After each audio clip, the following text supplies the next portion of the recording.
Memasuki musim tanam tahun 2022, petani di Desa Tegal Bulet, Kabupaten Sukabumi mulai menanam buah semangka jenis redin di lahan seluas 6 patok atau sekitar 2 hektar lebih. Semangka redin merupakan buah semangka mayoritas ditanam warga Desa Tegal Bulet pasca menanam padi, karena selain cepat berbuah, hasil panen juga bisa melimpah. Menurut salah satu petani asal Desa Tegal Bulet, Kabupaten Sukabumi, Gunawan, dirinya bersama warga lain menanam buah semangka jenis redin karena sangat cocok di pasca musim penghujan. Selain itu juga agar tanah menjadi produktif ketimbang menanam padi kembali.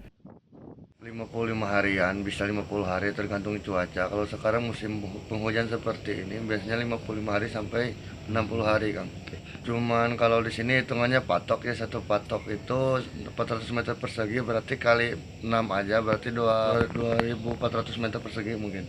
Itu tergantung, itu bagusnya sih Kang, biasanya itu mencapai 2 ton atau 1,5 ton gitu.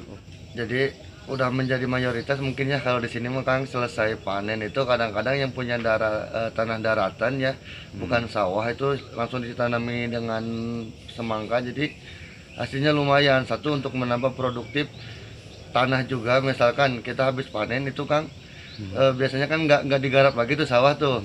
Nah, jadi dimanfaatkan untuk menanam semangka. Jadi kalau sawah, kalau habis panen pertama kan di wilayah saya itu ada 2 kali panen kan. Ada panen pertama itu kan bagus ya cuacanya, musim penghujan. Kalau panen kedua itu kadang-kadang musim kemarau, makanya ditanami dengan semangka.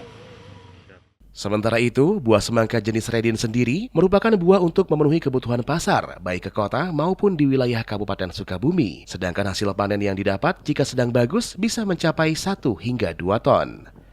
Dari Desa Tegal Bulet, Kabupaten Sukabumi, Ujang Heriaman melaporkan.